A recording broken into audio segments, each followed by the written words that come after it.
అలానే మిస్ చేసరావు మరో వైరస్ తరుముకొస్తుంది. చైనాలో ఉండేటువంటి ఒక ల్యాబ్ నుంచి ఈ వైరస్ కూడా బయటపడింది. గతంలో వుహాన్ ల్యాబ్ నుంచి బయటపడినటువంటి కరోనా వైరస్ ప్రపంచవ్యాప్తంగా ఏ విధమైనటువంటి నష్టాన్ని చేకూర్చింది, ఎంతమంది ప్రాణాలని తీసేసింది అనేది మనందరికీ తెలుసు. ఆ సందర్భంగా లాక్డౌన్ పెట్టారు.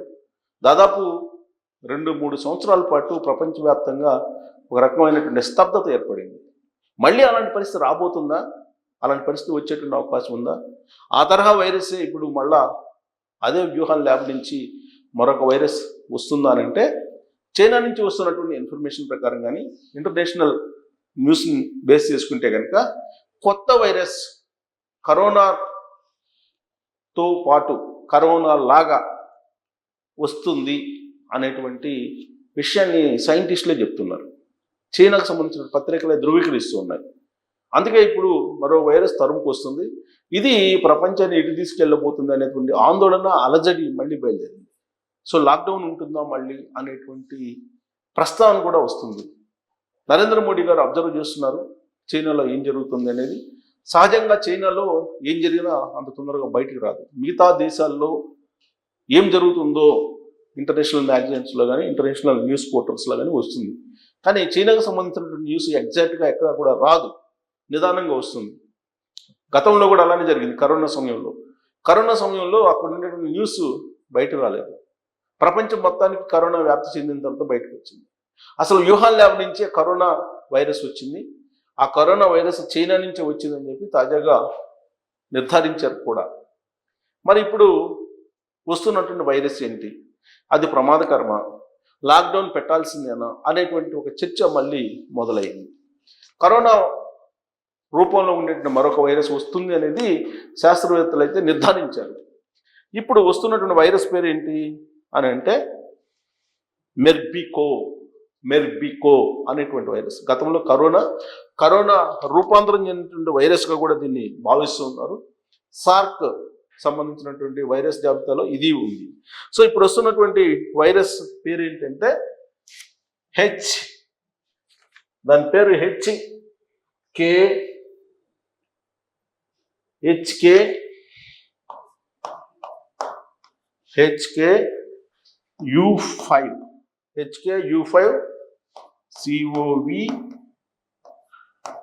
దీన్నే మెర్బికో అంటున్నారు. మెర్బికో వైరస్ అంటున్నారు. ఈ మెర్బికో వైరస్ అనేది కొంత ఇబ్బందికరమైనటువంటి వైరస్. ఇది వుహాన్ ఇన్స్టిట్యూట్ ఆఫ్ వైరాలజీ కనుగొంది ఈ వైరస్ని. కొత్తగా ఈ వైరస్ స్ప్రెడ్ అవుతుంది. చైనా నుంచి ఇప్పటికే కొన్ని దేశాలకి ఇది పాకినట్టు కూడా తెలుస్తుంది. ప్రపంచ దేశాలన్నీ కూడా వణికిపోతున్నటువంటి పరిస్థితి. అసలే ఆర్థిక మాంద్యం, రాజకీయపరమైన అనిశ్చితి, యుద్ధాలు జరుగుతూ ఉన్నాయి. అమెరికా అధ్యక్షుడిగా ట్రంప్ బాధ్యతలు స్వీకరించిన తర్వాత ఆయా దేశాలకు అందిస్తున్నటువంటి యుఎస్ ఎయిడ్ని ఆపేశారు. ఇలాంటి సిచ్యువేషన్లో కరోనా లాంటి మరొక వైరస్ వస్తుంది అనే దాన్ని చైనా నిర్ధారిస్తుంది. మరి చైనా నుంచి ఇతర దేశాలకి పాకుతుందంటే ఖచ్చితంగా పాకేటువంటి అవకాశం ఉందని చెప్పి చెప్తున్నారు. కారణం ఏంటంటే చైనాలో కరోనా తర్వాత అనేక రకాల వైరస్లు వచ్చాయి. రకరకాల ప్రయత్నాలు చేస్తూ వాళ్ళు లాక్డౌన్ కూడా అక్కడక్కడ విధించారు. కానీ ఆ దేశం నుంచి న్యూస్ బయటికి రానివ్వలేదు. మళ్ళీ ఇప్పుడే కుదుట పడుతుంది అనుకుంటున్నటువంటి సమయంలో మరొక వైరస్ కూడా ఇప్పుడు బయటకు వచ్చింది, అదే వుహాన్ ల్యాబ్ నుంచి అని చెప్పి తెలుస్తోంది. చైనాలో ఒకప్పుడు పిల్లలు లేకపోతే ఒక్కరితో పరిమితం అయితే వాళ్ళకి బెనిఫిట్స్ ఇచ్చేవాళ్ళు ప్రభుత్వం వైపు నుంచి. కానీ ఇప్పుడు చైనా పరిస్థితి ఏంటో తెలుసా? కరోనా తర్వాత అన్లిమిటెడ్గా పిల్లలు కనండి అని చెప్తున్నారు. అన్లిమిటెడ్గా పిల్లలు కనినటువంటి వాళ్ళకి ప్రోత్సాహాలు ఇస్తున్నారు.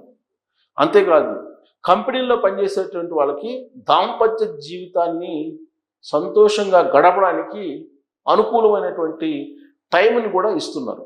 ఇలాంటి పరిస్థితి చైనాలో నెలకొంది. అంటే ఎంత పెద్ద సంఖ్యలో అక్కడ మరణ మృదంగం కరోనా సమయంలో మోగింది అనేది మనం ఎక్స్పెక్ట్ చేయొచ్చు. మిగతా దేశాల్లో ఎంతమంది చనిపోయారు అనేది లెక్క వస్తుంది, కానీ చైనాలో ఎంతమంది చనిపోయారు అనేది లెక్క రావట్లేదు. సో ఇప్పుడు చైనా నుంచి వస్తున్నటువంటి వైరస్ శరవేగంగా వ్యాప్తి చెందుతుంది అనేటువంటిది వినిపిస్తుంది. కాకపోతే ఈ వైరస్ అంత ప్రమాదకరం కాదని చెప్పి వైద్యులు చెప్తూ ఉన్నారు. అట్ ద సేమ్ టైం ఆ వైరస్ సంబంధించిన రకాల మీద రకరకాలుగా చెప్తూ ఉన్నారు. COVID-19 సార్స్ CoV-2 వైరస్ అంటే కోవిడ్ రూపాంతరం అని చెప్తున్నారు. జనరల్గా కరోనా వైరస్ సంబంధించినటువంటి రూపాంతరాలు అంటే జనరేషన్ టు జనరేషన్ వస్తూ ఉందన్నమాట. ఆ వస్తున్నటువంటి వైరస్లో ఇది ఒకటి అని చెప్పి శాస్త్రవేత్తలు చెప్తున్నారు.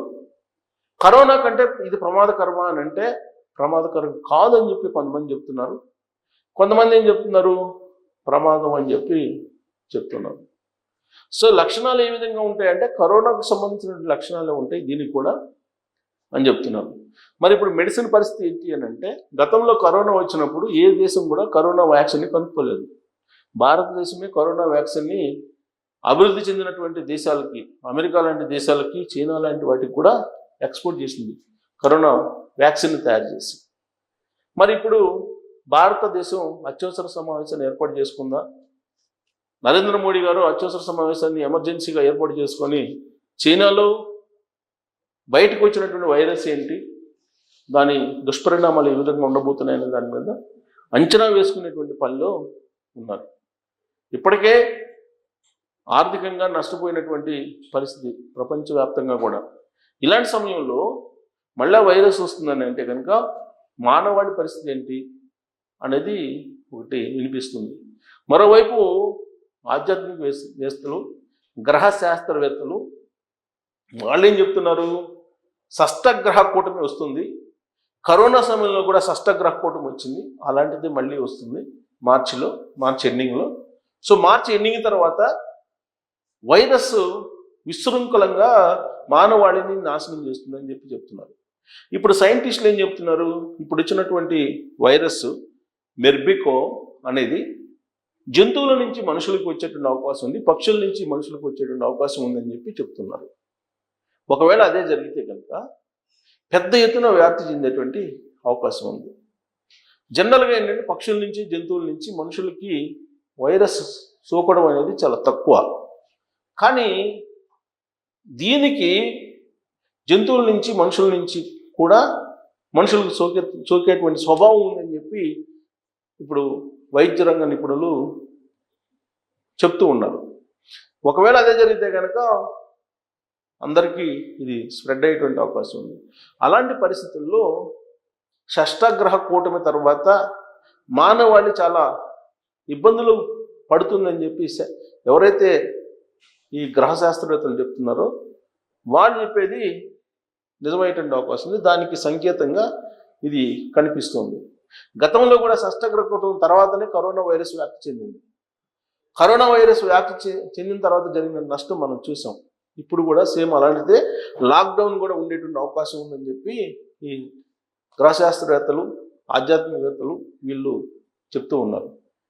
అటు ఎవరు చెప్పినా, శాస్త్రజ్ఞులు చెప్పినా, వ్యూహాల ల్యాబ్ సైంటిస్టులు చెప్పినా, లేదా గ్రహశాస్త్రవేత్తలు చెప్పినా, లేదంటే ఆధ్యాత్మికవేత్తలు చెప్పినా, వీళ్ళు ఎవరు చెప్పినా కానీ రాబోయేటువంటి రోజుల్లో గడ్డు పరిస్థితులు ఉండేటువంటి అవకాశం ఉంది అని చెప్పి చెప్తున్నారు. దానికి నిదర్శనంగా ఇప్పుడు ఈ కరోనా రూపంలో పోలినటువంటి మరొక వైరస్ చైనా నుంచి బయటపడింది.